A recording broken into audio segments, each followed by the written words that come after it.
नर्मदा परिक्रमा का जल केवल जल नहीं बल्कि तप, अनुभव और आत्मसमर्पण का प्रतीक है और ओंकारेश्वर पर वही शिव चेतना में विलीन हो जाता है। नर्मदे हर देवी और सज्जनों, मां नर्मदा की परिक्रमा पूर्ण होने के बाद जल ओंकारेश्वर ज्योतिर्लिंग पर ही चढ़ाया जाता है। यह केवल परंपरा नहीं बल्कि इसके पीछे गहरा आध्यात्मिक रहस्य और शक्ति का केंद्र छिपा हुआ है। आइए इसे विस्तार से समझते हैं और मैं आपको एक दो गुप्त कम ज्ञात रहस्य वाली बात भी बताऊंगा जो केवल अनुभवी साधकों और पारंपरिक परिक्रमा करने वालों को ही ज्ञात होता है। ओंकारेश्वर ज्योतिर्लिंग पर जल चढ़ाने की परंपरा पूर्णता का प्रतीक है। मां नर्मदा की परिक्रमा की शुरुआत ओंकारेश्वर से होती है और पूर्ण होने पर यात्रा वहीं पर जल अर्पण के साथ पूर्ण मानी जाती है।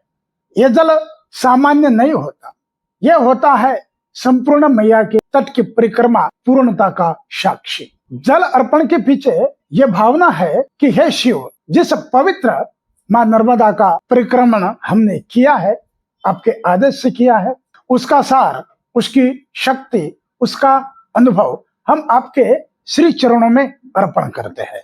यह भाव उसके पीछे होता है। यह समर्पण का स्वरूप है।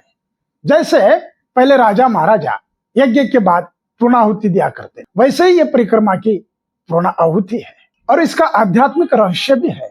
ओंकारेश्वर जो है वह ऊर्जा का केंद्र है, उद्गम है और समापन बिंदु भी है। ओंकारेश्वर में जो शिवलिंग है वह केवल पाषाण नहीं, वह चैतन्य स्वरूप है।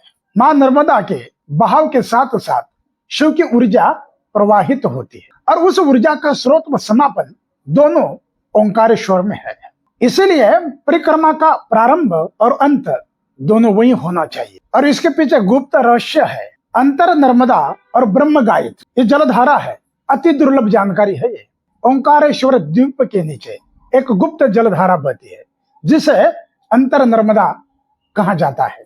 वह जलधारा कभी सामान्य आंखों से नहीं देखी जाती, परंतु कहा जाता है कि परिक्रमा पूर्ण कर जब जल चढ़ाया जाता है तब वह जल अंतर नर्मदा से एक होकर शिवलिंग में समाहित हो जाता है।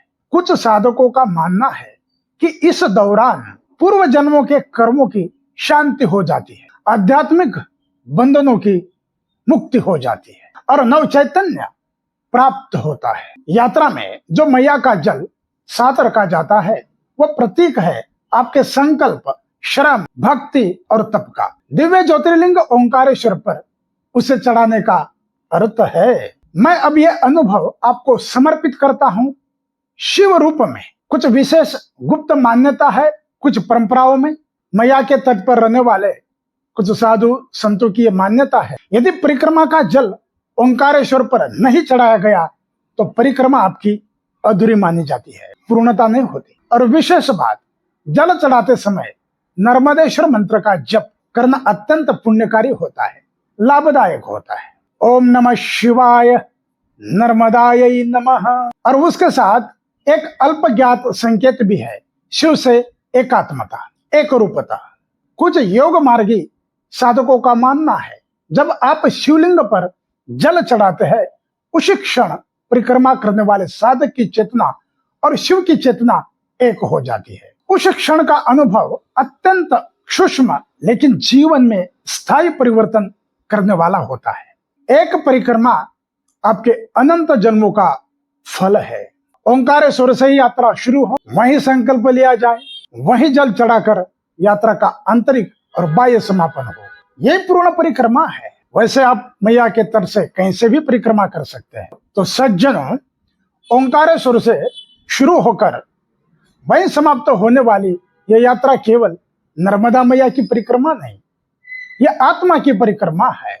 यह शिव के साक्षात सानिध्य की ओर एक आह्वान है।